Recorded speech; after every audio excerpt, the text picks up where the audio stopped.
Hello, everyone. How's it going?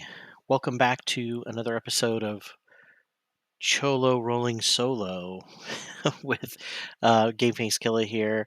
And I am doing some more digital Gloomhaven tonight. This time I should be kicking off our brand new adventure.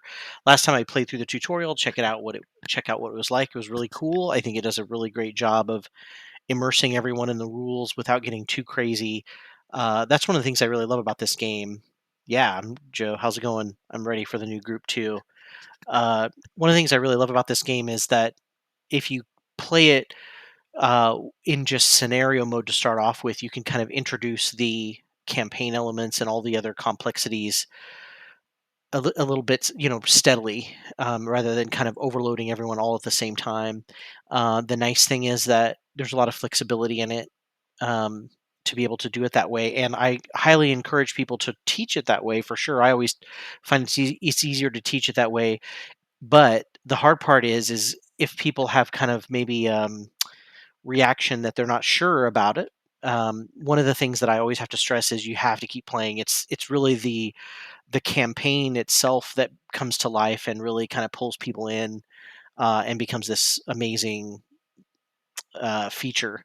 So I think the adventure mode is really cool. So far, I've played it with two players, up through a couple of bosses, and then three players up through a couple of bosses. So now I am um, ready to start off with my four-player group and try to do as much adventuring as I can. There are three total bosses in adventure mode, um, and we got into all of the different, besides the tutorial, all the different options you have.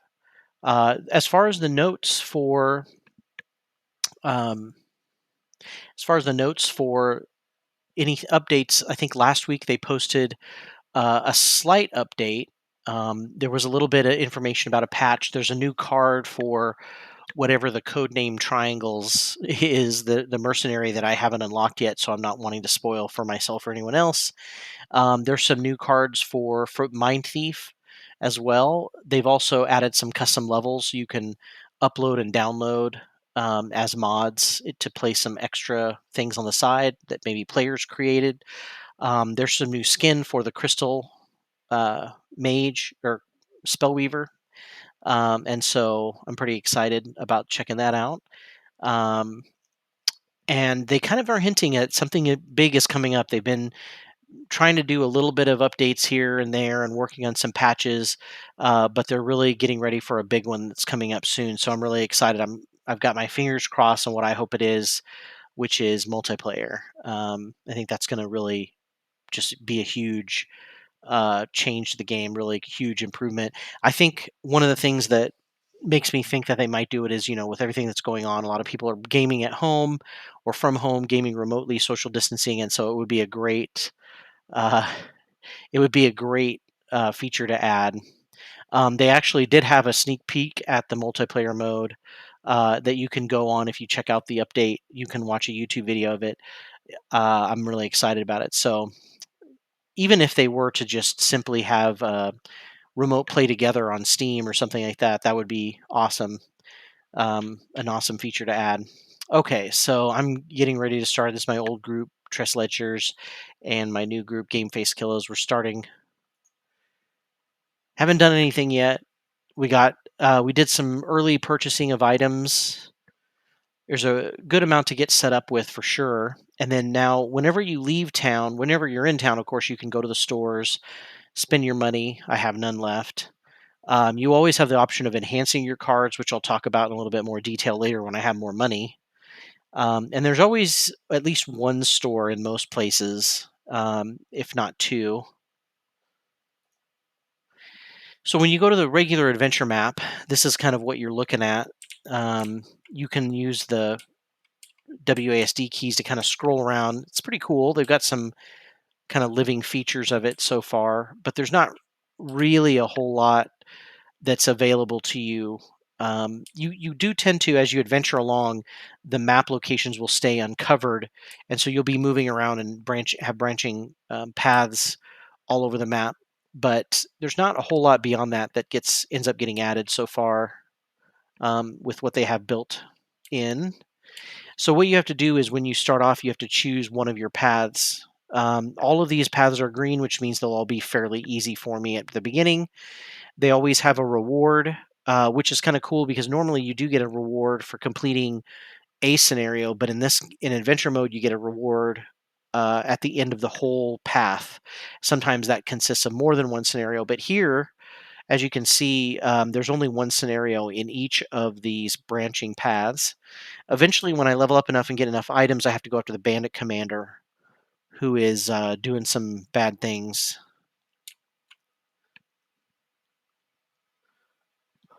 Multiplayer on adventure mode might be lame. I don't know. I mean, it's really not any different than playing a normal game. The trick will be how do they decide how to divide up gold, and I guess you'd have to kind of negotiate that and between you and your other partner that you're playing with, or maybe even three players, possibly.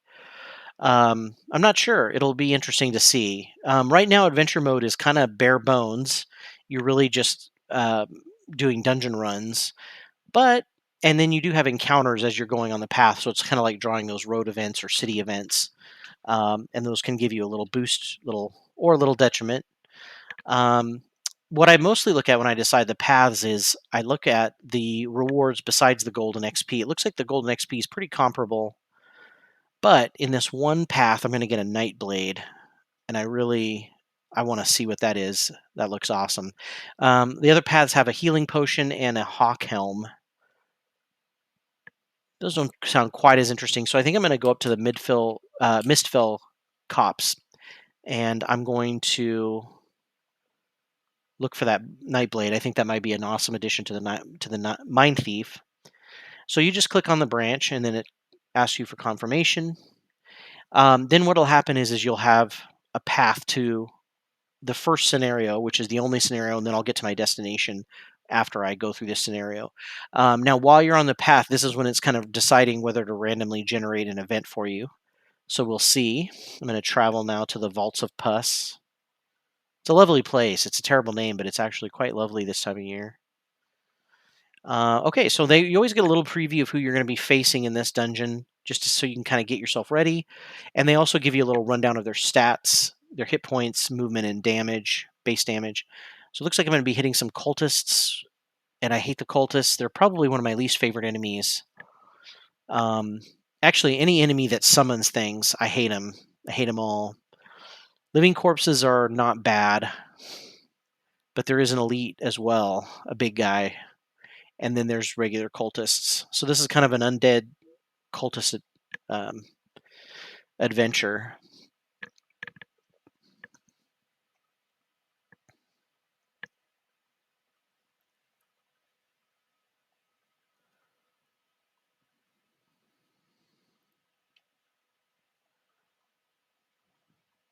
Hmm. Okay. Oh, that took a little longer. All right. So here I am. One thing that you can do that I always forget is that you can replace characters if you want. So I think you have to select your character, and then if you want to move their starting position, I think I only have one other. Like if I wanted someone to fill this front position, I could do that. So I can move my characters around if I wanted to. I think I can even swap characters around. Obviously, I can. I just have to kind of manipulate them a little bit. I don't think I can click on a person and move it to a place where another person is, so I'd have to move it to an empty space and shuffle them around a little bit. But I do have the option of choosing my starting position, just like in the board game. The dungeons are getting really nice and in depth, I think, which is really cool. There's a lot of different environments, things like that are going in, and they have a really good job of. They do a really good job of, as you can see, as I'm spinning around here, canceling the wall so you can always see the battlefield. All right, or hiding the wall. So whenever you start, there is one thing that is kind of a glitch in the game right now. I'm hoping that they'll fix it, and that is with the Tinkerer because he has so many cards. It's hard to select short rest because you have to confirm it, and the box is right by the selection, and so you can't. If you're playing in a higher resolution, you can't exactly select it very easily. It may just be my monitor as well, but I'm always having a hard time with that. Okay, so this is where the living corpse lead is right here in this room. Um, so obviously, I don't necessarily want to bore everybody by going through all the cards. So I'm just going to kind of talk about the ones I'm going to play, and then hopefully you'll get kind of familiar with their style. I always try to start with the brute because he's going to be kind of. I'm going to try to put him in a tanking position for the most part. As you can see, he's got this awesome shield. He's in berserker mode, kind of. This is one of the skins you can choose. That's an alternate to the normal skin. I always like to try to start off with my opening move where everybody is trying to disarm one person, and he's always a good one for that because he has, if I can find it, provoking roar, which is a low card, which so he's going to be able to go fast and before these guys go. And then he also, with this card, he's going to be able to disarm one person. I don't know what these guys are going to do. So then I also have the option of, once I see their cards, deciding who's going to do the most damage in an attack and who should I disarm. Now, the only other thing that matches up with is I got to be able to move up and actually hit someone. So I only need to move 2 spaces. So I could use grab and go because that gives me up to 4 spaces of movement. But that seems kind of a waste. I don't know.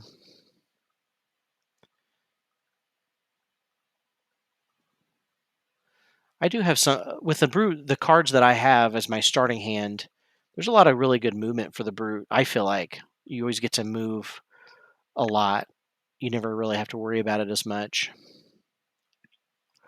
Okay, I'm just going to use grab and go. I don't think I'm going to have movement problems in this room. So those are the 2 cards I pick for him as a starting move. So provoking roar, like I said, gives an attack 2. That's not a lot of damage, but it does disarm a guy, especially for these living corpses. They're going to hit hard. So I want to disarm them. One of them probably. Or the cultist if he's summoning bones.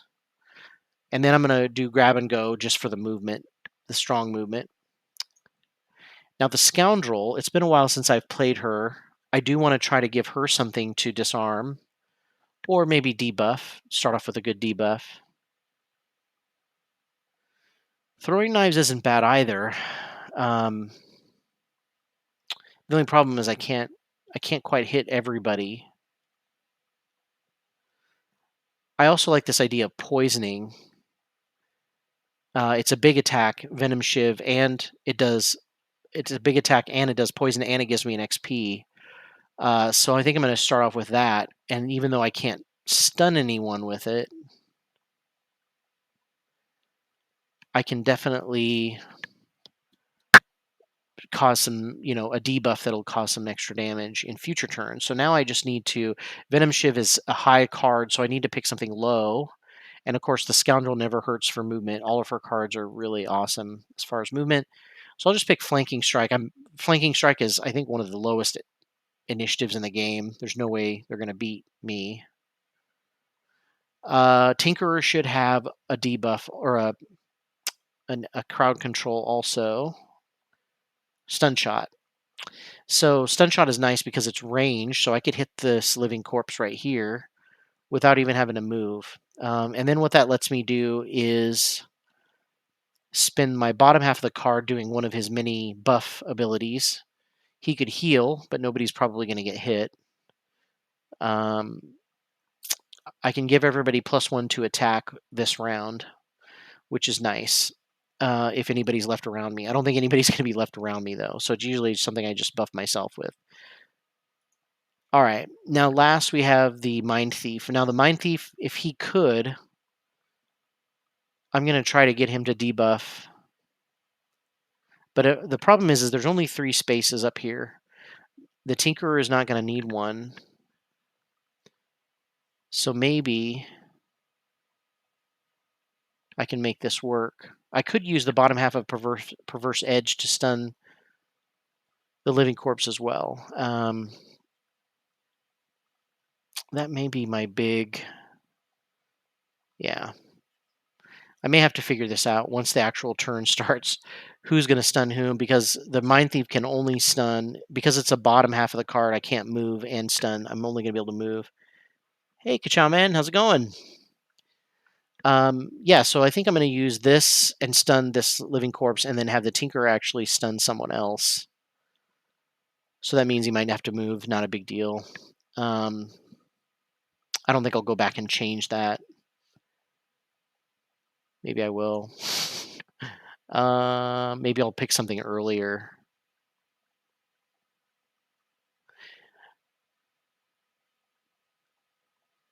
Yeah, we'll use energizing tonic, just as a basic move, and so he can go earlier. And he'll need to move a little bit so that he can. Oh, so that he can do his stun shot on someone else. So now that he's doing his perverse edge, the question becomes, what do I do now? Because most of his attacks are melee attacks. And so for him to stay in place and stun and then not be able to move would suck. But I do have some options. One thing I can do is I can get my mind's weakness ready, which is going to be an augment. So mind thieves have an augment. It's kind of like a buff, an aura that they put on themselves that stays in effect for the whole scenario. This effect gives all of my melee attacks +2, which is awesome. Um, but unfortunately, if I do that, I'm going to be missing the opportunity to attack someone. It also has an attack that's used in combination with it. So I think I'm going to wait on that and do Scurry, which is an awesome card. It's one of my favorite cards of the Mind Thieves. I use them all the time. You basically move on top move, and then attack. So it really gives you some versatility in terms of what you can play on the bottom half of your cards. And once all of you have selected your cards, it gives you a nice preview of what the initiative order for your characters is going to be. Of course, you don't know what the enemies are doing yet, where they're going to be spread out. And then you can also see here on these circles that everyone's chosen their cards. You'll see that the end selection is lit up, and that lets you know you're ready to go. So, of course, in this mode, you're going to see a preview of what the enemies are doing, and everybody gets ordered up in the correct order. So, first up is going to be the Cultist Elite. He's going to go after 3 of my guys. So, I need to make sure that whoever stuns the Cultist Elite first. He's going to move one and attack one. That's not bad. If he dies, he's going to explode and hit everyone for 4 damage nearby. So, I need to make sure not kill him. But it's not really a tough attack. The bigger attacks are from the Living Corpse Elites, which go at the very end. They're only going to move 1, so I could try to kite them and stay out of their range, but I need to get up close to them and attack them. So these guys definitely need to get stunned because they're both doing an attack 3. So you start the round, and of course it starts with the Scoundrel since she's first. Now remember, she's not actually stunning, so I need to decide how I'm going to do this. Maybe I'll have her move over and attack this living corpse. So the nice thing is you click the bottom of the card and you can decide how far you want to move. Everything gets lit up. If you want to click one hex at a time, you can do that too. So you can plan out each individual hex, or you can just click the last hex and they'll kind of do the most logical movement. So I'm going to move here. Now, here's the hard part when you're playing this game. And of course, I think I showed you this in the tutorial last week, but you she still has movement left. She's only moved 3 spaces. She still has movement left, and you have to use all your movement or lose it. And so I have to actually click to verify that I want to stop moving. And so now you'll see this card is in shadow, which means it's been discarded. So now I'm going to do the top half of Venom Shiv, which is going to give me an attack of base of 3. It's going to poison him, which means all subsequent attacks will do an extra damage, and it gives me an XP. It's a pretty nice debuff for this guy, and you'll notice it's already flashing how much damage it's going to use. The other nice thing is I have my power potion that it gives me a warning and says, "Hey, do you want to use your power potion now? You could do an extra 1 damage if you do." And if I select that, it'll actually go to a base 4 attack. I'm not going to use it on this guy. I'm going to save it for maybe the elite or one of the last guys in the room in the scenario. Just going to do my base attack.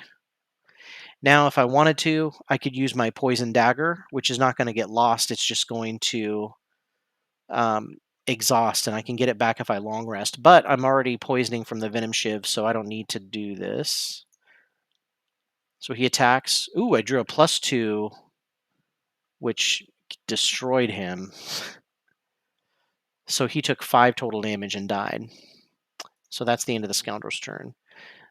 So now this is going to be a little bit easier. However, only one of these. Huh. I'm not. Oh, well, if I do scurry first and then. See, this is what I love about the Mind Thief. So versatile. I'm going to scurry and attack, and then I can still use my stun. And the reason I'm going to use my stun is just to. Well, it doesn't matter at this point because the brute is going to go first, and he can disarm the other guy. So I'm going to use my scurry and start getting up here and working on this big guy. And so you'll notice I moved up here on top of the gold, which is the only way I can gather gold unless I play a loot card. So I'm going to skip the rest of my movement. He also has a power potion, but I'm not going to use it on him because this is not a strong attack. So I'm just confirming. All right. Nice one attack. Not too bad. Now I'm going to use my stun on the cultist. If I could use it on the living corpse, but I would get a disadvantage. So I might as well just use it on the cultist. Oh, the other reason why I want to use it on the cultist is because I want him stunned so that he doesn't attack either. I guess it doesn't matter. But if he was doing something other than attacking, I would need to stun him because the brute is just disarming, and that just stops attacks. Okay, so the Mind Thief picked up 2 gold. You also see a running tab of your gold collected, and then you also have a progress bar that shows how many enemies you have to kill in the whole scenario to finish the scenario. So the brute's going to move forward 4, and then skip the rest of his movement, and then he's going to attack and disarm the big guy. So now the big guy can't do his attack. Well, in his turn, the cultist will get to go, but because we skip right past him because, of course, he was stunned, so he couldn't do shit. And then now the cool thing is that I can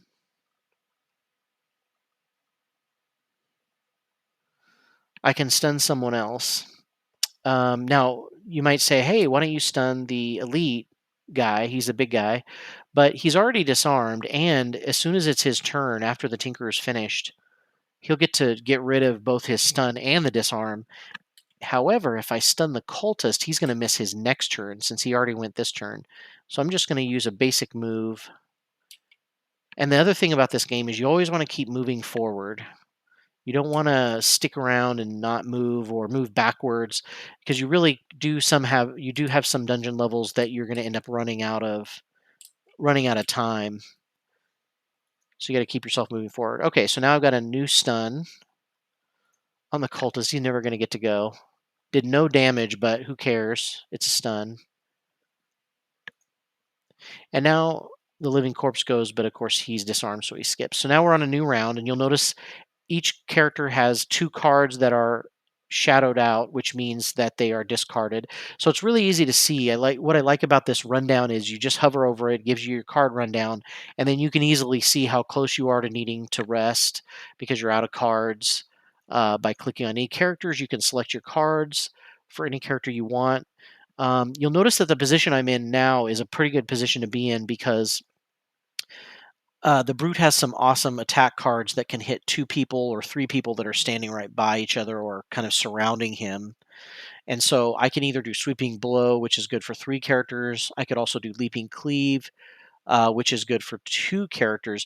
And it's also right now at an advantage because it's a 3 attack, whereas sweeping blow is a little bit less powerful. So I'm going to start off with that. And because he doesn't need to move, I just want to have him go early because 54 is pretty high. So the best thing to do on your second turn with the brute, which is usually my whole thing. Yeah, the character models are definitely looking a lot better. Like if you look at the elite guy, I mean, he's got some cool He's got some cool stuff added to him. The cultists have a lot of little details. And of course the main characters are awesome. And I've even got some alternate skin on the scoundrel, so she's got like her steampunky type gear on. The brute has his I don't know, berserker tribal gear on. Um, okay, so he's definitely doing leaping cleave. So he's going to hit these guys for 3 damage, which is awesome. That's 6 total damage, and you can't beat that. So now the trick is to pick a bottom half that can actually be useful to me here. I could heal because I know I'm going to get hit, but I'm probably not going to get hit first. By the time he goes, I probably won't be damaged. So what I always think is a better option is to start off with a shield bash, which not only drops your initiative down to 15, but it does a shield for yourself. So every piece of damage that comes in, every hit of damage is going to be reduced by 1. And that's pretty powerful. If you have 2 guys attacking you and you're the tank, negating 2 of that damage is pretty awesome. So he's set up. Now the scoundrel. Um, The scoundrel has some pretty good cards. I think where she's at, she could use her throwing knives and hit both of these guys for 4 damage. She can do 2 targets. No need to disarm traps yet, but you notice there is a trap up here. At some point, I might need to push an enemy back onto it, but we'll see how that goes. Seems like that's the best attack from this new position. The nice thing is that's a nice low initiative as well. So she's going to be able to go pretty quickly. Now, is there a bottom half of the card? I could do single out, where single out's an awesome ability. On your next 4 attacks targeting enemies adjacent to none of their allies, you get to add +2 damage. So if you get a guy by himself, you can do some big damage. I think I'm going to do that. It counts for the next 4 attacks. Now, the downside is you lose it, and so that means I'm going to exhaust that much faster. So you don't want to use a lot of lost abilities if you can. I usually try to use maybe 1 per room, and I should have this room cleaned up pretty quickly. The Tinkerer has a lot of really awesome AoE attacks, but unfortunately they're lost cards. He also has a decoy, which he can use as fodder to summon. He can also he can pull with his hook gun. He can create some traps. He has a lot of versatility as well. And some healing. He's going to be the big healer of the group. But for right now, I'm just going to, because nobody's hurting, I'm going to do a big attack, range attack. And then, you know what?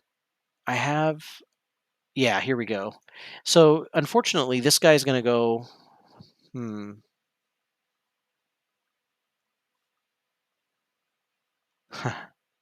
Okay, so I'm going to switch it up.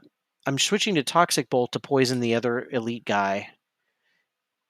And the reason why I want to do that is because really it makes my initiative lower, so that I can also shield everybody surrounding me. So that's going to give the brute an extra shield to protect him, because he's probably going to have to tank some hits this round. So that's really the best option for him to help out. Now the Mind Thief is going, now that he has his, now is when I want to get the Mind's Weakness set up. So this will be a permanent +2 to all of my attacks, and it comes with an attack built in. So I'm definitely going to hit this guy hard. Now I need to figure out something to do on the bottom. This is always fun. Submersive Affliction lets you force an enemy within range 5, so that's actually a really long range, to attack someone. So if they're, for example, an archer, you can have someone attack someone across the room, or in this case, I can have my big guy here attack the cultist. So that'll be fun to see that go. So everybody's set up. The cultist is moving pretty early. He's doing his same move 1, attack 1, which isn't bad. But remember, I stunned him, so he's actually not going to get his turn. The living corpse is doing another move and then big attack, so I need to try to burn him down. We'll see. If I don't, he'll attack the brute. because the brute's earlier in the initiative order than the Mind Thief. Okay, so first off, the Scoundrel, no big surprise, gets to go first. So I'm going to start off with the throwing knives. Now, when you have a 2-target attack, you have to select both targets. So I select this one and it turns red. This one turns red. So you have to make sure these are both selected.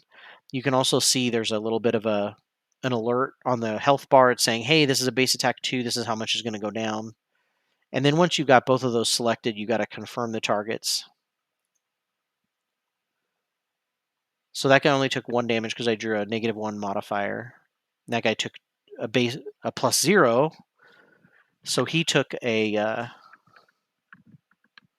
let's see. He took uh, the base damage because I drew a +0. So pretty good. These guys are getting worked down. Now I'm going to choose the single out. So what you do when you click that is you just have to confirm it. And what that lets that kind of puts it in the system where now, once I select that, you'll notice that it's in a burn mode because this is going to be a card that it's going to be active, but then once I attack 4 times and use it, you'll notice I'm also going to get XP for the second and third time I use it, which is pretty awesome. Or no, the first and fourth, the next 4 attacks. 1, 2. Oh, okay. So the second and the fourth attack, I get an XP. So I love how the XP is built into actually using your abilities as much as you can. So when I end his turn or her turn, I can't go back to her just yet. But when you go back to her later and you're choosing cards, there's going to be a little reminder that you have an active ability that can be used. Okay, so now we've got our big attack with the brute. And once again, now the nice thing about these multi-attacks with melee, for some reason it just automatically will select 2 characters next to each other. So you just have to kind of rotate it around, move the mouse around until you've got them both selected. And you'll notice that this attack is probably going to kill the cultist if I draw 0 or a higher modifier. And it's definitely going to whittle this guy down. Ooh, so I definitely killed the cultist. And I whittled this guy down to, I drew a -1, so I only did 2 damage. Not too bad. So now I'm going to beef up my shield. I could have, if I wanted to, switched it up and moved with my basic move to get the gold, but I think it's going to be better to beef up my defenses for this attack coming. So he's got +1 shield, and you'll notice that the shield shows up on the health bar, just to remind you. So I'm going to end his turn. Now the Tinkerer is going to add another shield to everybody surrounding him. So we're going to go ahead and do that. And all you have to do is basically confirm that because it already knows, hey, these are all my allies. They're all adjacent. I can shield them. Now you can see the Brute has an extra shield. So now he's got 2 total shield. He's going to negate 2 damage. And the Scoundrel has 1 shield. Not that she's going to get hit. So I'm going to attack. And you'll notice all the possible areas of attack are always lit up anywhere within 3 spaces. So it's going to poison this guy, do 2 damage, and infuse earth. Oh, ×2. So I drew my ×2 card, which in this version, in normal version, if you look over on the right-hand side, you'll see that I have a ×2, a normal ×2, just like in the normal modifier deck. But when you're playing in normal mode, it also gives you 2 blessings every time you go out on an adventure, which is definitely easier than the physical board game. Although technically you probably be earning, it seems like you earn a little bit more money. I don't know. I could be wrong, but in the physical game, you earn a little bit more money. Plus, you have to physically buy the blessings if you want them, and I usually do, just for that extra help. And it definitely comes in handy. But in a normal game, in adventure mode, everybody gets on normal mode, everybody gets some blessings. So I think I drew one of my 2 blessings. All right, so now the Mind Thief doesn't have much to do. And so I'm going to go ahead and start the Mind's Weakness anyway. But you'll notice now there's no one to attack, so I can't select confirm attack. You can never do an attack. You'll notice it would have given me XP too. You can never do an attack if there's nobody to attack. And I know that makes sense, but when you start playing the game and wanting to build up XP, you start coming up with clever schemes, but not all of them will work. So you do have to have someone to attack. So I'm just going to select skip attack, but that still equips the augment. So I'm going to get that boost in future turns. Now I need to start cleaning up this gold. There's a lot of gold here. So I'm just going to do, instead of doing the submissive affliction, I'm just going to go ahead and have him move forward. Her, I think this is another her. The Mind Thief is a female. So when I end her turn, she'll get this gold.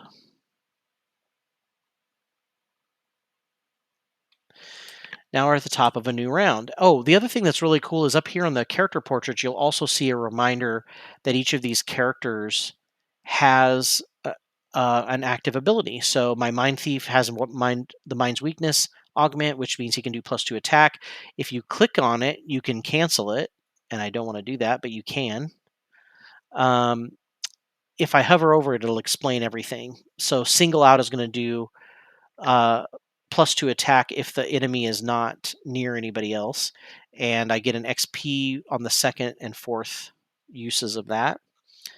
And that's about it. So at this point, now I've got some characters who could move up slowly and grab that. I'm going to go ahead and have the brute move a little bit faster, and nobody got hit. So that was a pretty amazing first round. So I really don't have to worry about anything.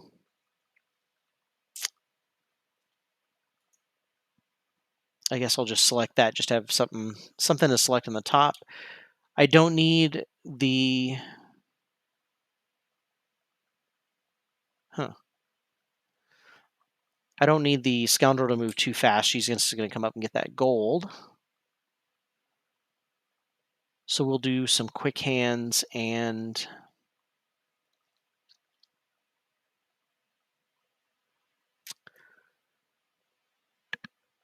there's not much else to do. Oh, I can have her disarm that trap actually.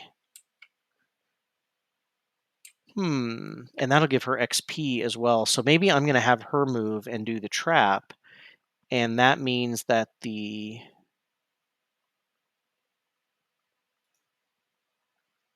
I'll have her move up and do the trap, and then the brute can just grab this gold. I forgot she has that trap disarm. It's been a long time since I played the scoundrel. And then I need this guy to move up and grab this other pile of gold here. So we'll just have him move 4. Yeah, we'll use these high cards since I want low initiative if I can. And then now I'm going to try to make my Mind Thief go pretty late in the round so that the trap is disarmed. I may have her open the door, which sounds scary.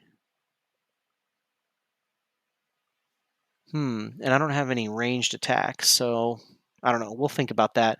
I'm just going to select 2 high cards. The high cards are always good to pick if you just need to move, and there's no good movement cards, and you really don't need to move too far. But like I said, you always want to make sure you're moving forward. Okay, so we got the scoundrel going first. She's going to come up here. I'm going to have her move, and you'll notice it's pretty smart. Like, it knows how to move around traps without you having to select it. So I'm going to have her move clear around this trap. She's a fast mover. And then I'm going to have her disarm the trap, which gets her XP and gets rid of the trap so nobody takes damage. Boom. Nice XP boost for her. Okay, so that means the brute and the tinkerer have to stay back, which is fine. Let's have him move up here. Skip movement. Now, some of you might be thinking, hey, what if the top half of my card says that I can move? If I ended my move on top of money, will I still get the money? No, unfortunately, you won't. You have to end your whole entire turn, both the top and the bottom actions, on the gold. Otherwise, you don't get it.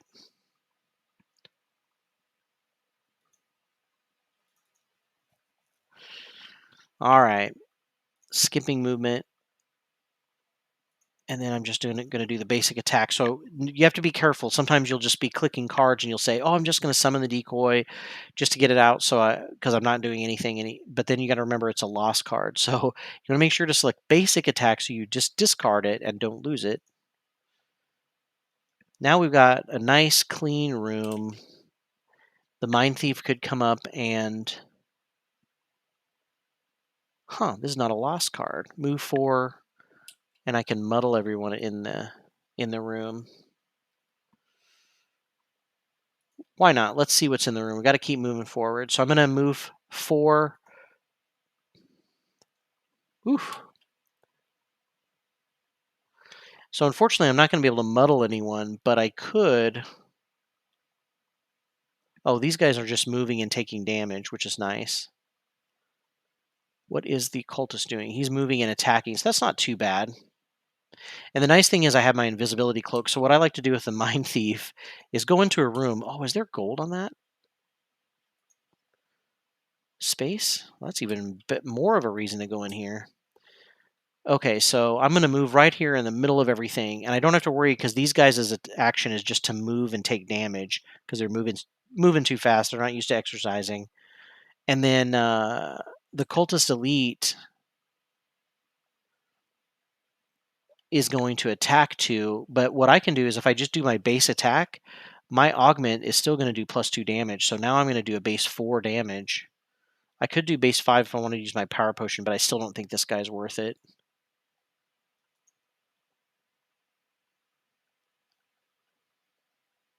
Not too much. Now, if I wanted to, I could put on my invisibility cloak, because actually this is the end of the round for me, so everybody's going to get to go. But because only this one guy is attacking, I'm not too worried about taking damage. I haven't taken any damage on anybody yet, so yep, there was gold there. Oof! So he did +1 damage to me, so 3 total.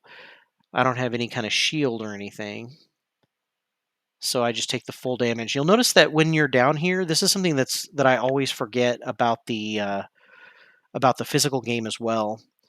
When you take damage, you don't have to take damage if you don't want to. I have a total of 8 hit points.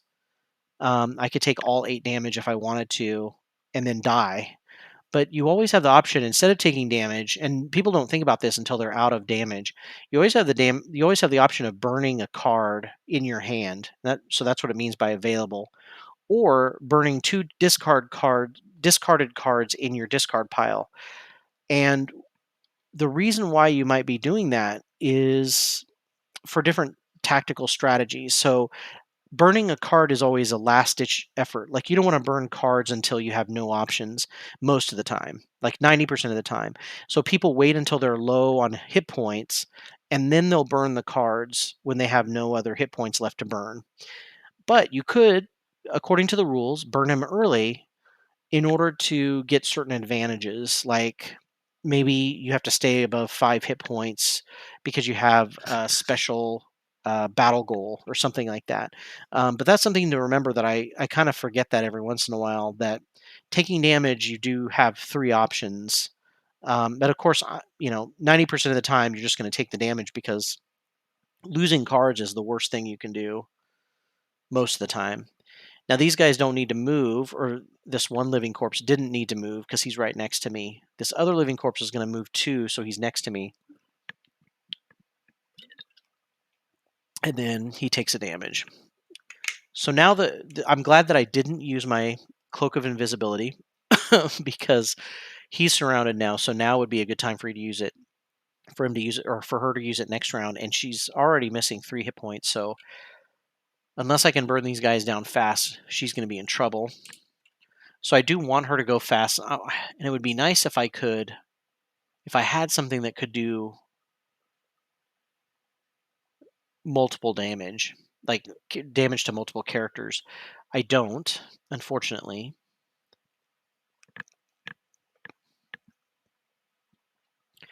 But I could burn the bottom of Fearsome Blade and do a second attack. I just don't know.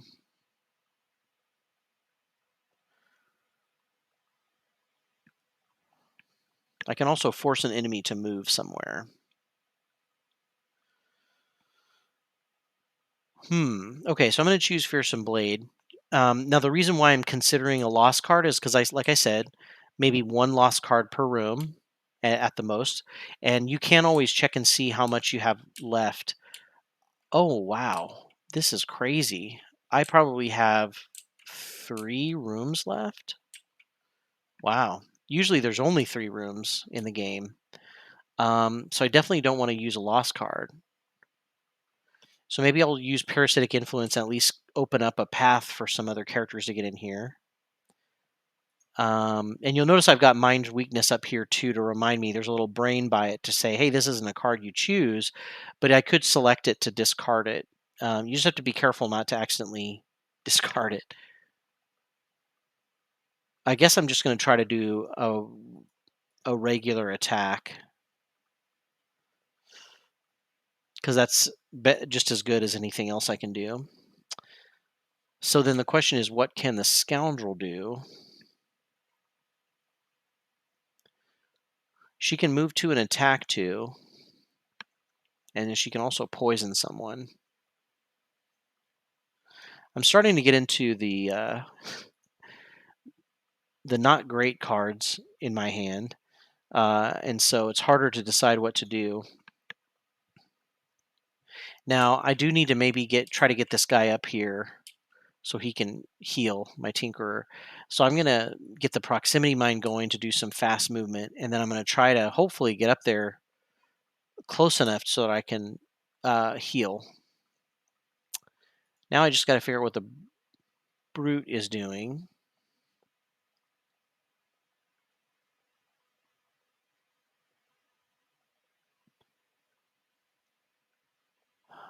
Okay, so I'm going to use Spare Dagger because he might not get close enough to melee attack, and that's his one really good range attack.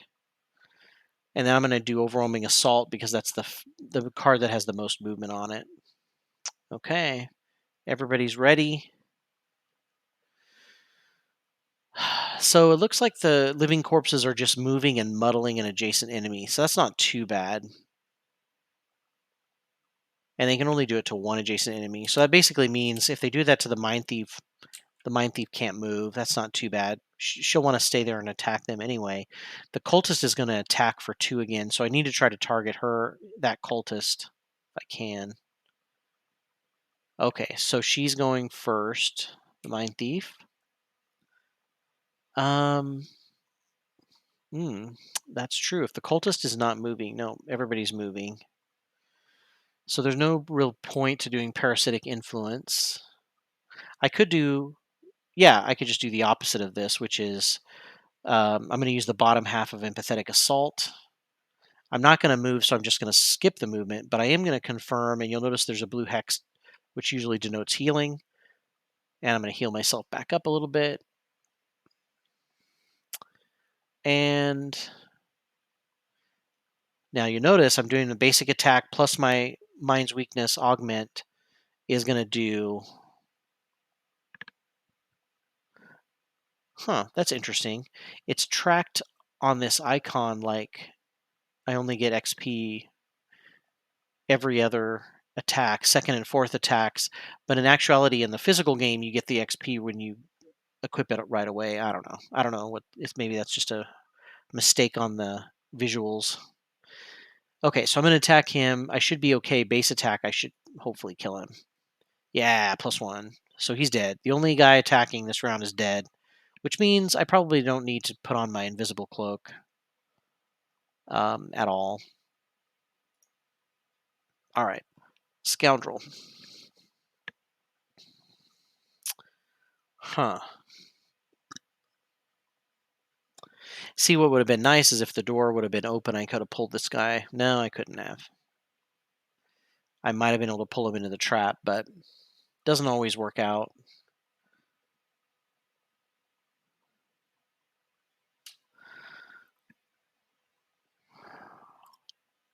There's really nothing to do except a normal attack.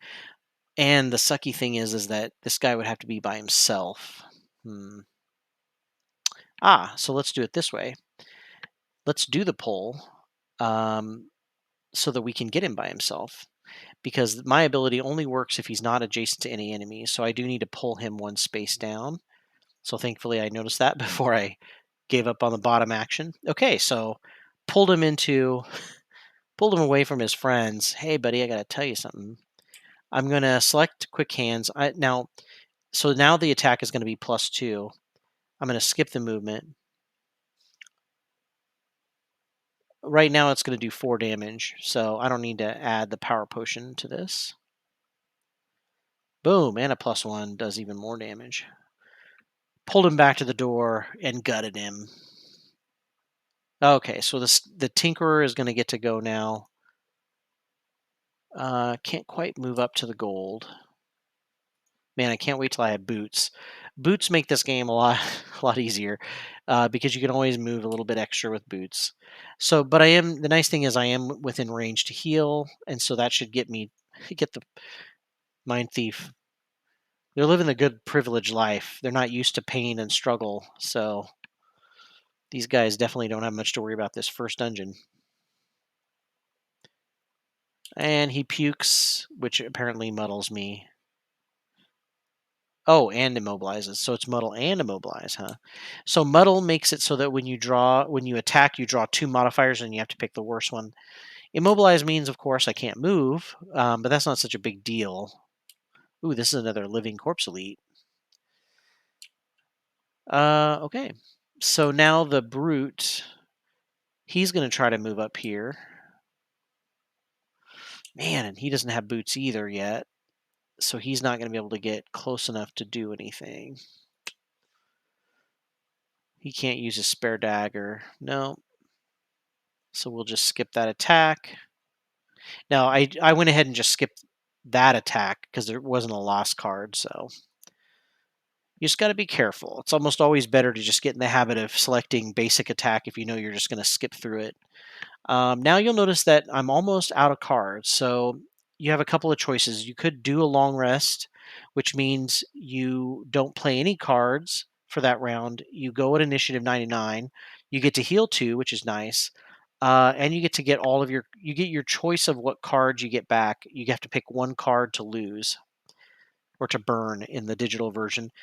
I don't necessarily like resting until I've used all my cards. I just like elongating I like playing the long game and stretching it out, and especially because I know looking at the map floor here, I've still got a little ways to go. So I definitely don't want to be resting early, burning my cards faster.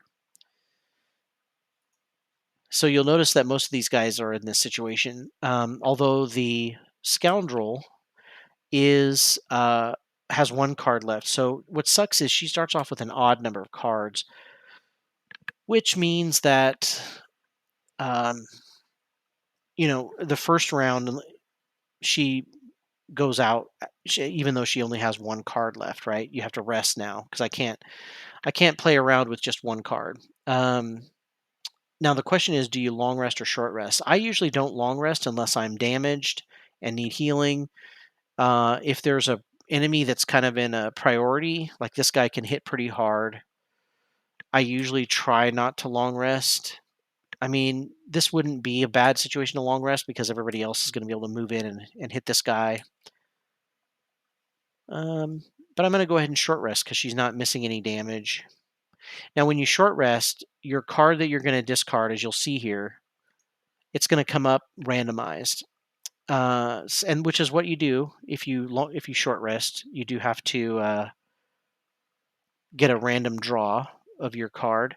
So now what you do is you have to decide, do I want to lose this card? Do I want to burn this? So you get a chance to look at the card and decide if it's one you want to burn. So smoke bomb turns me invisible, and then my next attack is double damage. And it's a lost card, and then I also can use the bottom half of it to pull an enemy. It's not a, it's not, it's a pretty good card. Um, it does a good damage for 1 hit, but I'm not really that worried about losing that card. Um, so I'm going to go ahead and let it burn. But if I had wanted to keep it, I would select redraw. Now what that does is I take a damage. I'm kind of straining myself to pick some other card to get rid of. So I take a damage and I redraw another random card. This time I have to keep this time I don't have any choice. I have to destroy or burn the card I redraw. So it's risky, right? You may get to keep a good card that you want, but you may end up losing a better card that you didn't want to lose. So I'm going to go ahead and burn Smoke Bomb because at least I know that losing this one, I know what it is. Now you'll see down here, burned cards have a line through them, and they're not shadowed out. They have a red sheen to them. Okay. So now, once you've short rested, now you just get to pick your cards, right? Because you get to stay in the game. I definitely want to do some big attack. So the nice thing about her is she does great attacks whenever an enemy is by themselves, and she also does great attacks whenever the enemy is not whenever the enemy is next to my ally. So I'm going to use backstab, which is a great. I don't want to burn that card. I'll use this. So it's going to give me +2, and I get +2 because of my augment or my single out. So she's going to get to roll like 6 damage base because it's +2 if the target is adjacent to my allies, which it is. And she's going to go fast. So I just need to be able to move 1, 2, 3 spaces, or just 2. So I can pretty much pick anything.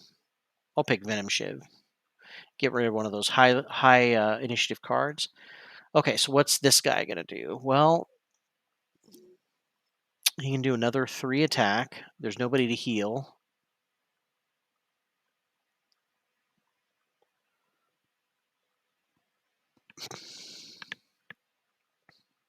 Yeah.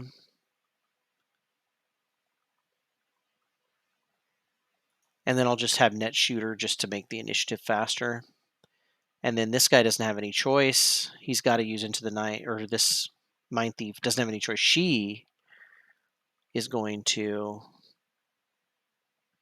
just use these cards. Probably just do a basic attack. I don't want to burn any cards yet. I just don't know how long this dungeon is going to be. And you'll see up here the progress bar. I'm only going to be about halfway done with the dungeon. Ooh, so he's attacking 5, suffering a damage. But if I can move out of range, which I can't because of my Mind Thief is going to be um, my Mind Thief can't move. He's immobilized. She's immobilized. But if I go invisible, then I don't have to worry about it. Okay, and he's not going to get to do that. He's not going to get to do that till the very end of the round. So I could probably kill him before then. So first up is the Scoundrel. She's going to move. Huh. I could have her just move. Yeah, this is fine.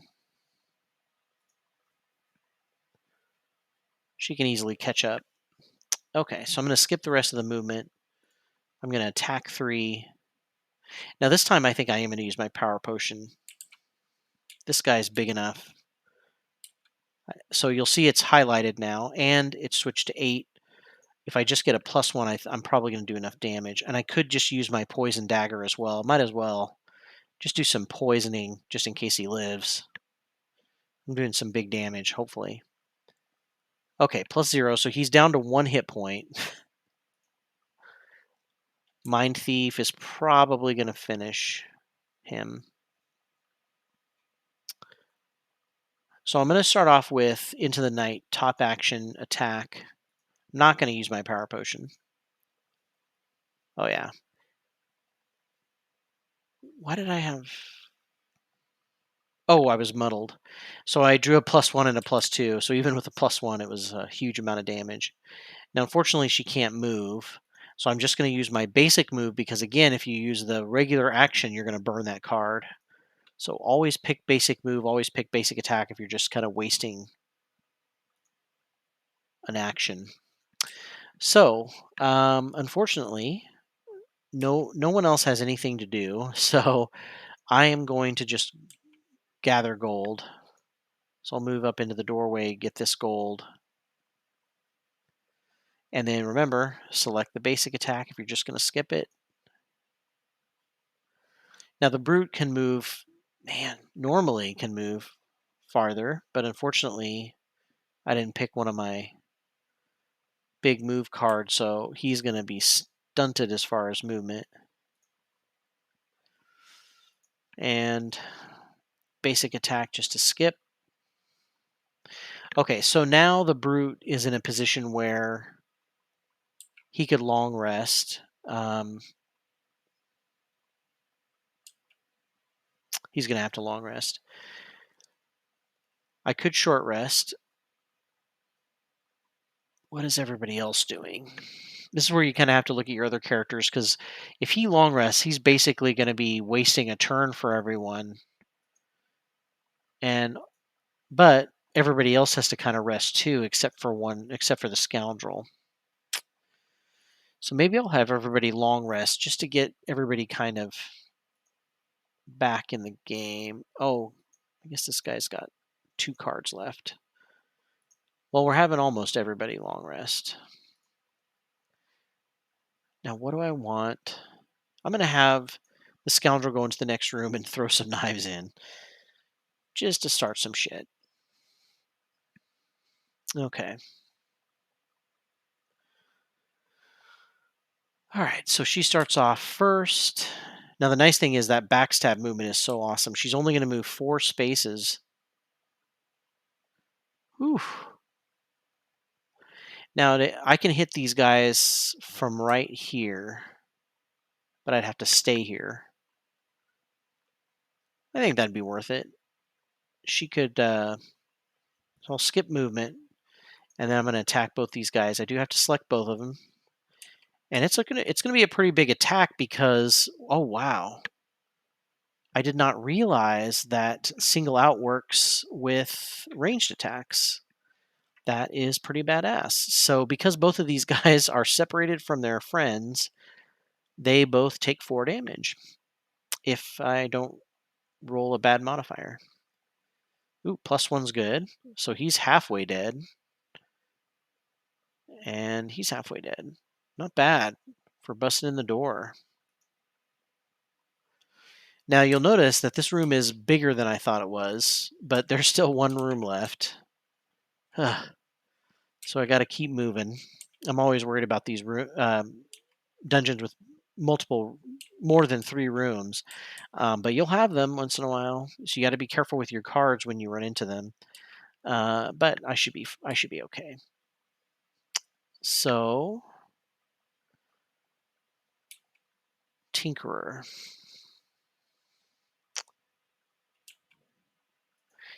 If I move over here, man, I just can't quite move into a good position to be able to attack anybody. Yeah, that's unfortunate. And there's nobody to heal. So I'll just move in and grab some money and skip the basic attack. That's okay. These elites are not, they're not moving. They do big attacks, but only if I get close. And the scoundrel only took 2 damage on that hit from the cultist, but unfortunately it also healed, but just 1 damage, 1 hit point. All right, the corpses attacked but didn't move, so that's actually pretty good. We want them to kind of stay away for a little while we get everybody caught up. Okay, so what happens when you get to the long rest point is you have to select your card. Sometimes it's confusing because it doesn't say anything, but you have to select the card you want to lose. You can pick any card you want. I usually try to pick something that I don't think I'll probably need. So I haven't been taking a lot of damage, so I don't know that I'm going to need Retaliate and Healing. I only have 2 rooms left, so I'm not too worried about that one. So I'm going to burn that one. And now I have 1 less card. So that's going to end my turn. Mind Thief also has to lose a card. Man, I have too many augments. That's the problem. I don't really need Parasitic Influence because that's not too useful. I'm definitely going to. So what I decided to do this for this first adventure was play to show you the cards that you start off with, level 1 cards. But I do have the option of subbing in those X cards that I kind of talked about. So you do have some options when you build your deck or your hand, I guess I should say. When you build your hand of cards that you're going to use in each adventure, you can reconfigure your whole deck, your whole hand that you're going to use, based on what kind of intel you have, and when once you start to get to know the character. So one thing about the Mind Thief is you definitely don't need to have all of the augments in your hand. There's really they're not very useful. You just want to kind of pick one augment. Now later on, you might have an option to have more than one augment. So without spoiling anything, maybe having more than one augment might be more beneficial later, but it's definitely not right now. So I ended his turn. Once you do your long rest, you'll just get your hit points back. If you're missing any, you'll pick your card, and then that's the end. So now we're going to move this. We need to move the Brood up into the game fast. He needs to move fast.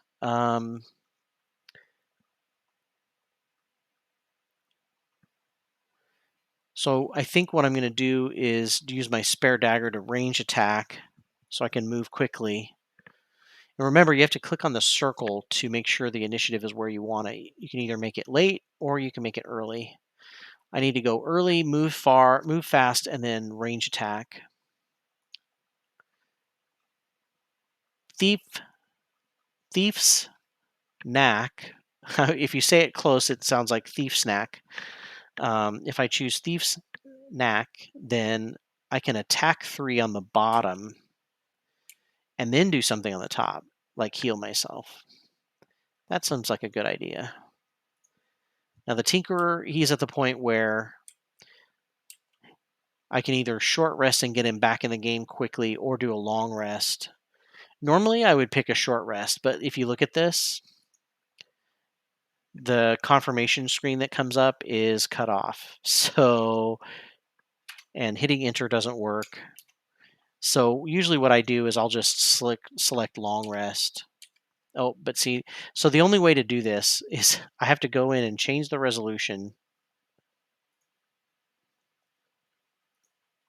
And then, no, I'm not going to short rest. And now I have to change the resolution back.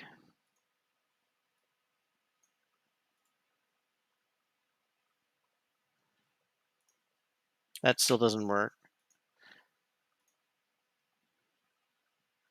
Sometimes when you go back to change the resolution, it doesn't work the first time. But all you have to do is go back and select it again. And I do have a strange monitor that is not a normal resolution or dimension. Okay, so I'm in a long rest then, just because I don't want to mess with the short rest. And I usually end up doing that with a tinker, no matter the situation, just because I don't want to have to redo my resolution every time. It is annoying, though. I will say that it is annoying. Okay. All right, so this guy needs to do some big attacks too, but I have a feeling that the scoundrel is going to kill his guy or her guy. So I might come up and try to do the empathetic assault, which would let me do a big range attack.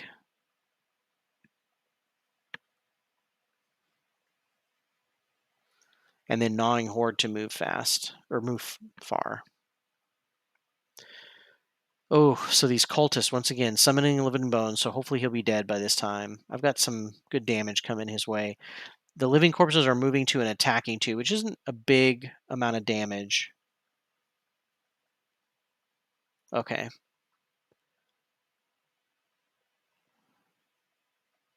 I should be able to finish that cultist off with the remaining guys. I'm going to move the Mind Thief forward and try to... I'm going to use a lost card. It's going to give me XP, Infuse Ice, and disarm and all kinds of great things, and it's a big damage card, so it's kind of worth it. And I'm almost to the end, so what you want to do is you start to get past the midway point and you notice that you are doing fine on cards like I am now. What I would suggest is start finding ways of using your big XP cards. Usually you have to burn them, but if you start to feel comfortable and once you get the tempo of your character down, you really want to try to maximize the XP that you get, especially in the last few rounds of the game. So I'm going to confirm that attack. Oh, I only got a -2 modifier. That sucks. But he is disarmed, so he won't be able to do an attack this round. So we're safe from Living Corpse elite attacks. Well, that wasn't the greatest, but that's okay. Okay, so we're going to be attacking the cultists with the attack on the bottom. That's also going to give us XP, and it's not a burn card, which is kind of cool.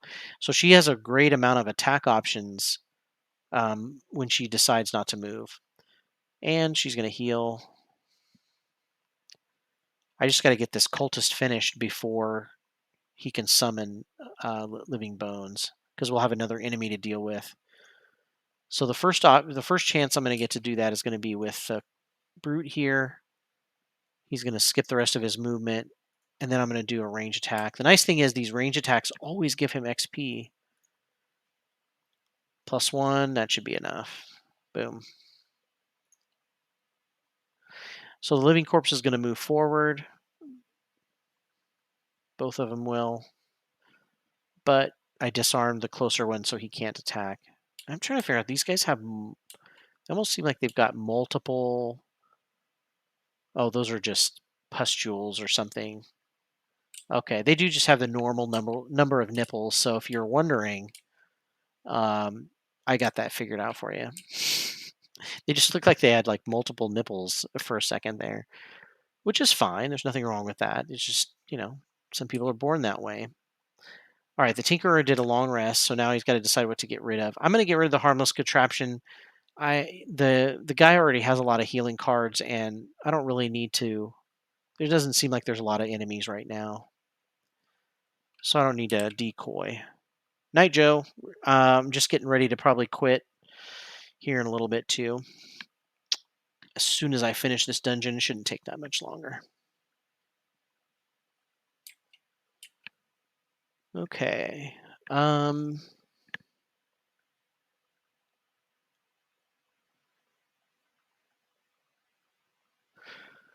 So I still need to move him fast. So I'm going to have him move 3 so he can keep getting in position.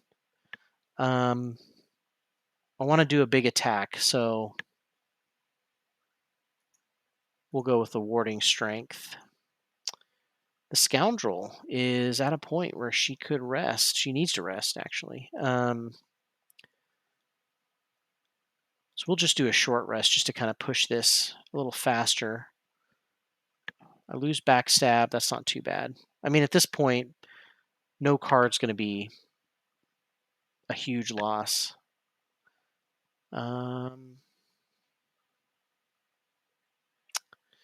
All right, well, we'll do Venom Shiv to attack, and then we'll obviously do a big move.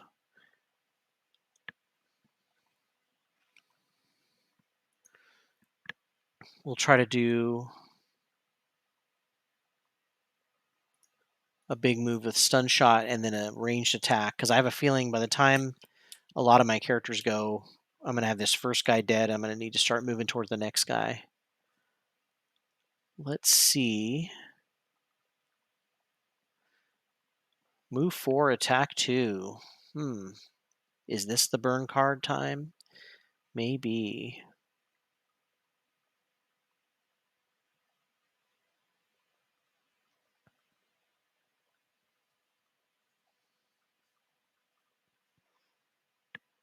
Okay, so we're going to... I'll definitely have the Mind Thief move on to the next corpse. So the living corpse is moving, attacking, and poisoning. Oh, they're both doing the same thing. They're moving, attack 4, and poison. So at this point, I need to kill this guy and then keep everybody away from the living corpse elite, the other guy, or stun him or something. Or I guess if the Mind Thief goes up next to him, she can go invisible. Okay, so the scoundrel needs to move up 1 space, but... Oof, and we've got some gold down there. We don't want to leave that gold. You start getting really greedy with gold because you can buy so many cool things with it. All right, so I'm going to move over on the other side of this guy just to get out of the way. Skip the rest of the movement. Attack. 3 damage. That's all I needed. got an XP out of it as well. So we end her turn. Okay, so the Mind Thief, I am going to go to, since I'm kind of close to the end here, I've only got this one small room left. I am going to just do my big loss card because it's good XP and it's going to be a big attack. So I get to move 4, attack 2, and get XP 2 XP. And remember, because I'm skipping the rest of my movement, remember that because I have my augment on, I get +2 attack. It's interesting that it's counting down. Do I not get XP? Huh. I want to look at my cards, but okay. So I'm going to actually select my power potion just because I'm greedy. I want to finish this fight fast. Oh, I drew a ×2. So that modifier was overkill. So he took 10 damage out of 5. Definitely blew up. And I lost that card, but that's okay. So I'm just going to do my basic attack, skip it. All right. So at this point, I think I'm going to try to gather gold. I mean, none of my guys are hurting for cards, so I think it'll be okay.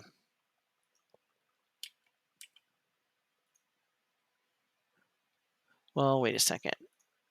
I'm just going to move. I'm going to move him 3 and get this. And then skip the basic attack. So now I just have a couple of piles of gold left to get. So now I'm just going to select high cards just to kind of quickly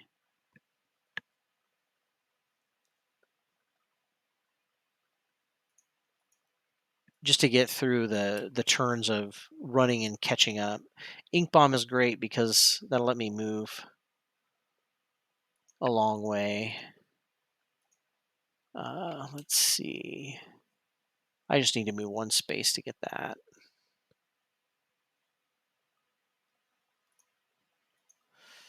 All right. Sometimes I do this just to kind of speed through. So the Scoundrel, I'll just use this to maximize her move. Might have her bust down the door first. Skipping the action of poisoning, skip the basic attack. The Brute is going to move 3. Trying to run up to this last door and then skip the basic attack and then end his turn. All right, so that means the Tinkerer is going to come up and grab this last little bit of gold and skip the basic attack. All right, there's a little bit of tedium once in a while when it comes to finishing up a room, but this is the downside of the dungeon is you don't get the gold automatically. You got to actually walk on it. Okay, so I'm going to move up here, skip the top back, skip the movement, skip the basic attack. All right, so this should be hopefully a quick round or 2. I'm going to choose Leaping Cleave so I can move fast or move far. Then I guess I'll do a disarming attack, maybe uh, manhandle the first guy I go to in the room. I'm going to do Proximity Mine so the Tinkerer can catch up. He's pretty far behind right now. And then maybe a range attack to do some toxicity. I'm going to have him go late because that way the room will definitely be open by that point. And then of course the Mind Thief just has 2 cards left to choose from. All right, let's see how this works out. So I'm going to move with Thief Snack to open the door. And then she can, ooh, so we got another elite guy, a regular living corpse. They're moving and attacking, move 1 and attack 3. So I got to do something to hit these guys hard. Otherwise, the Scoundrel's going to be taking some big hits. Ooh, huge hit. Oh, and then a miss. ×0. There's always a ×0 in your hand, in your deck. And the sad thing is the ×0 gets shuffled back in with the whole deck. There's two cards in your modifier deck that reshuffle your whole modifier deck. So you basically take all your discards, put them back in your draw pile, and shuffle. And those are the ×2 regular, not the bless, and then the miss or the ×0. Okay, so I got to move fast, but I can't move far enough, unfortunately. Man, so he can get far, but he can't get quite there. Yeah. So I'll just have to skip his attack because he can't get in the room far enough. Okay. So the only way that the Mind Thief is going to get in the room is by doing a basic move and then doing the Scurry as the top. Scurry is awesome again, like I said. Moves 3, attacks 1. And then the beauty of it is you get up there, and then with your augment, if you have the Mind's Weakness, it's just going to do extra damage, right? Oh, now it's switched. Now it doesn't have that tracker thing on it. Because usually when you do the Mind's Weakness, it's just a straight up 2 XP. Okay, so I'm going to skip the rest of my movement. I'm going to try to finish this guy so he doesn't do his big attack. Got him. Although Mind Thief would have blocked him anyway. Now, remember, if you want to use your cloak, you got to do it before you end your turn, which I almost did. So then you got to confirm that action, and now he'll go invisible, or she'll go invisible. You can see she's kind of a little bit meshy there. Ooh, there's a treasure chest in this room. We got to get that.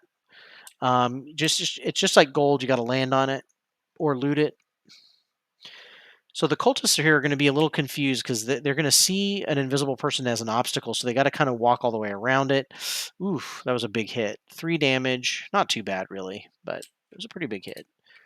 So the Tinkerer here is going to move up 4 and still not be within range to attack anybody. Right? Right. Nope. Okay. So I'm going to skip that attack. Okay, Living Corpse doesn't move. Now we're on a new round. So obviously I do want everybody to short rest so we can finish this up quickly. Grab and go isn't too bad to burn. I want to try to get all the treasure I can, but I want to get control of this room first. So he's going to need to fly into this room. He has a leaping cleave, which lets him do a jump move, so he can kind of jump over enemies and obstacles, but unfortunately he doesn't have a card that lets him move all the way to the back of the room.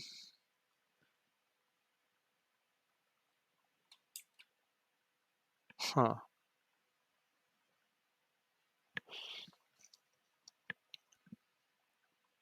And I can't really get to both of those enemies together without being able to move back there. So I think what I'm going to do is use my spare dagger so I can do a ranged attack and hit somebody hard. Scoundrel's also going to do a short rest. She's going to lose her heal, but at this point, I'll let the Tinkerer take over healing. That's about all he's going to be able to do is get up close enough to just heal this round. So she's going to try. I'm going to have her do a double attack. We'll see if she can't get both of those off. And I'm going to go ahead and let the initiative stay at 23 because I want to see if I can get some other people to go. Maybe these enemies to come down a little bit closer. We'll see. That might not work. All right, so I got some healing coming up for the Scoundrel. The Mind Thief also needs to short rest. That's okay to burn feedback loop again. I got to get these extra augments out of my hand because once you equip an augment, I know some people would say, oh, well, at some point, maybe I'll want to not do a lot of extra damage and I'll want to shield up because there's a lot of enemies. I don't know when you'd ever want to not do a lot of damage. So I don't really find the other augments as useful. Maybe that's my fault, but okay. So I'm going to burn feedback loop. Maybe I'm missing something, I guess. So this guy is an opportunity to maybe do some big damage. if I have her move up for, oh, she can't even get behind these guys. So she's just gonna have to hit one guy, one person at a time.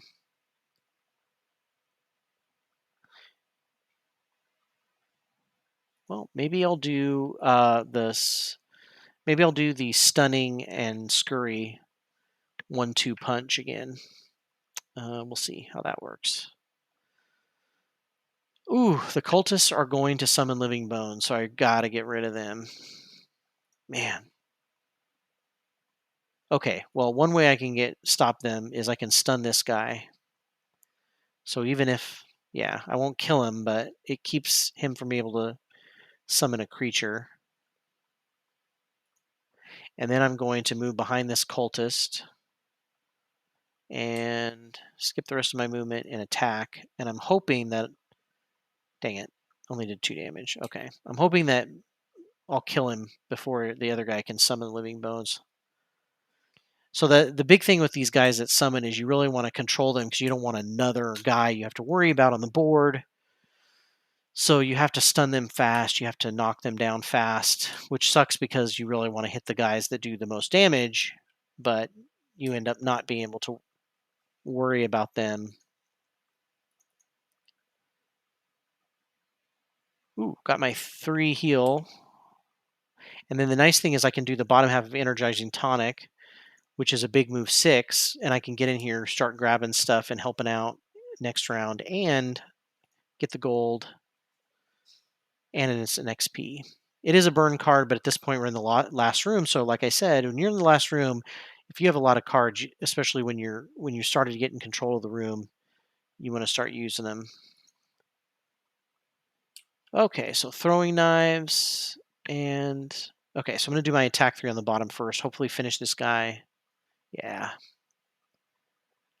Now my throwing knives are not going to be able to reach the living corpse, but that's okay.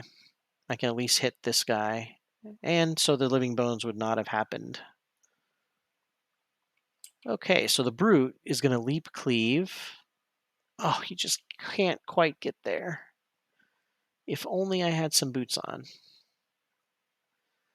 Um, yeah, I need to start getting him up in position to tank. So he should go here. Oh, I am using my spare dagger, so I'm still going to get to hit.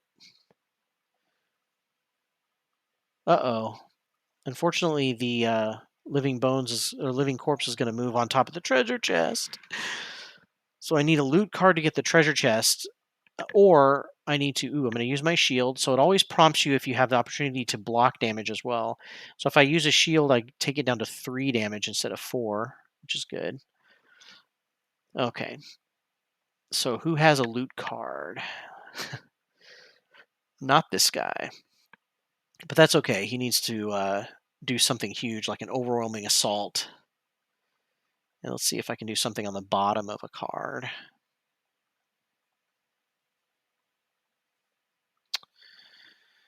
I mean, we could do the shield, but I'm probably going to kill him this round. So I'm going to go ahead and do my trample, which lets me attack 4, move 4, and attack 2 through all enemies I move through.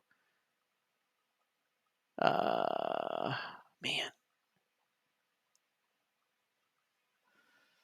She can't move up close enough to use her loot, unfortunately. So she's going to move up and attack. This Tinkerer doesn't have a loot card either that's available. Maybe I could rest. Yeah. I think at this point I'm going to do a short rest.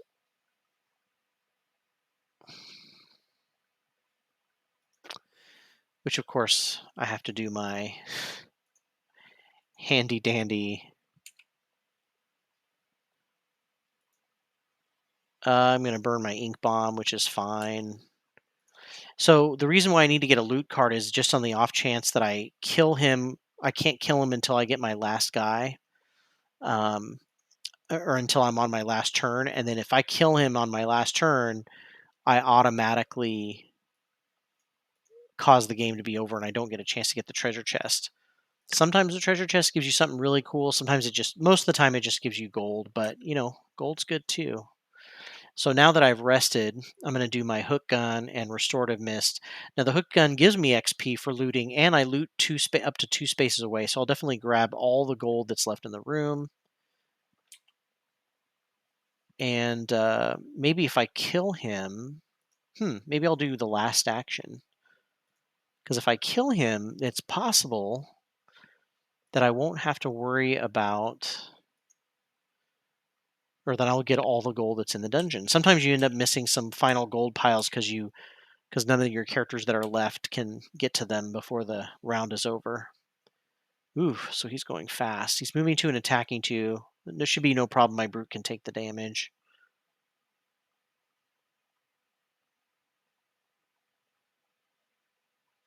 Oh yeah, he's going to take more damage with this if he's adjacent to my allies.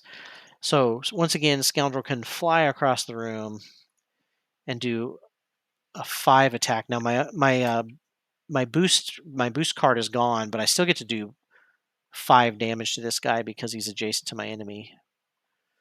I don't have anything I can play to augment it. Oof. Okay, so just 5 damage. I got an XP though. Now the living corpse is going.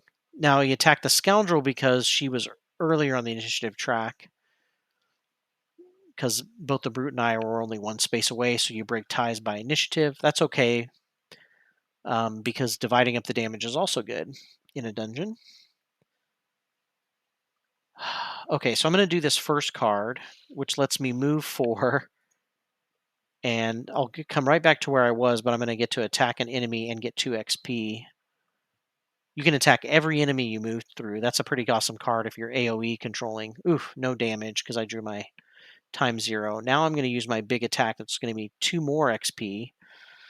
Overwhelming Assault, which does 6 base damage, which I got.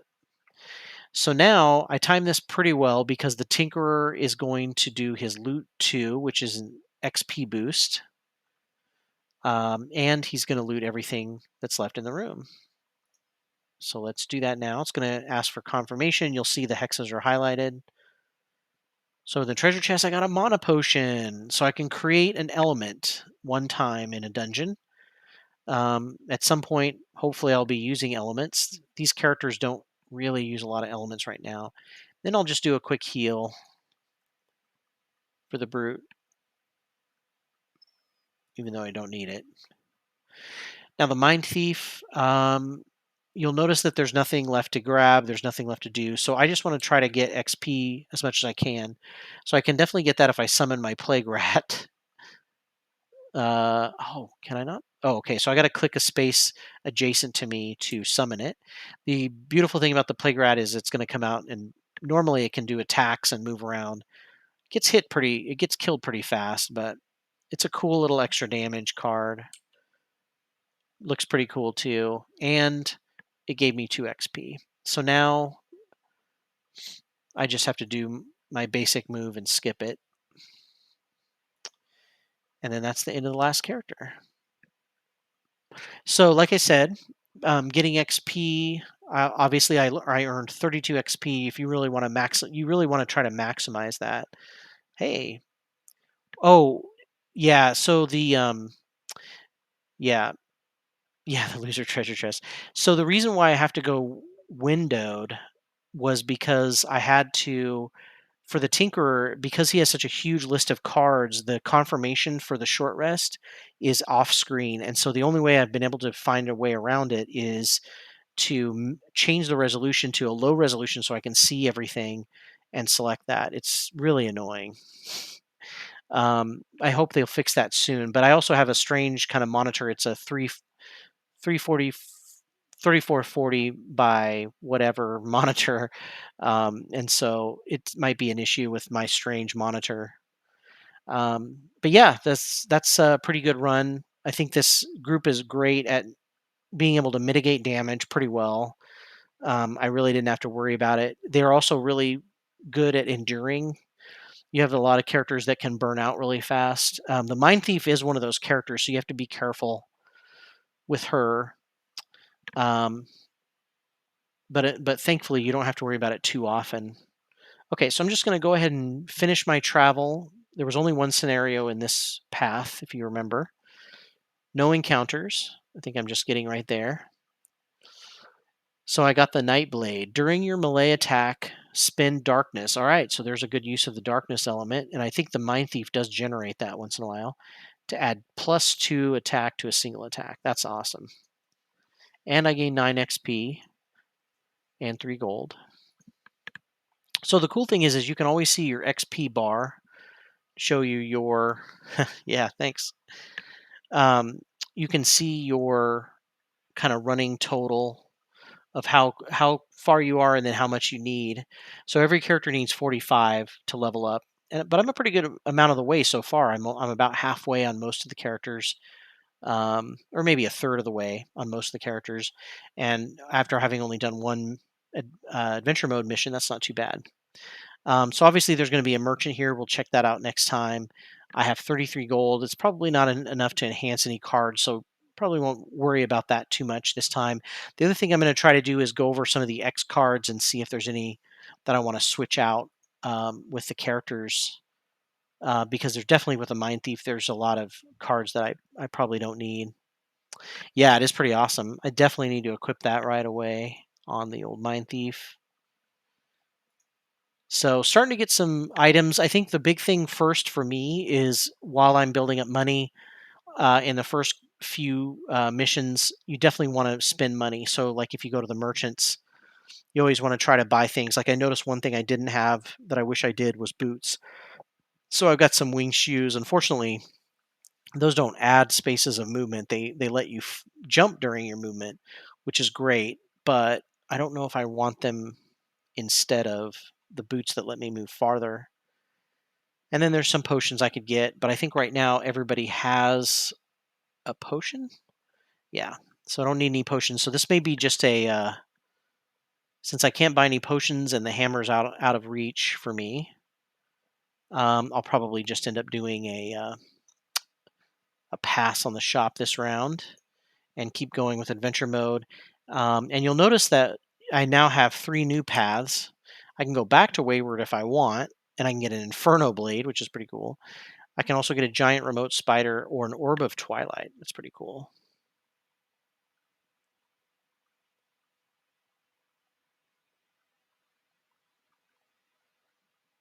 Yeah.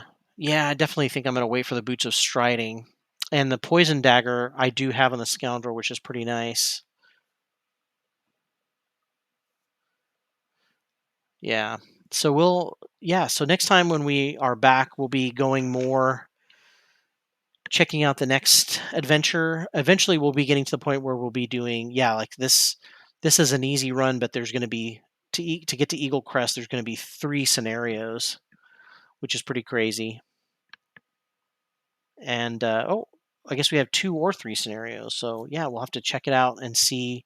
There'll be a little bit of a longer run next time. So, but we'll stop here for tonight. Don't forget to check out on Saturday. Um, there should be information on how to click and check out our other board gaming show, Table Flippin' Games, and we play board games on Tabletop Simulator. Right now, we're doing Imperial Assault campaign with the app Legends of the Alliance, so it's pretty cool. Otherwise, I'll be back here next Tuesday streaming some more Gloomhaven Digital. So, everybody, take care. Have a good week. See you later.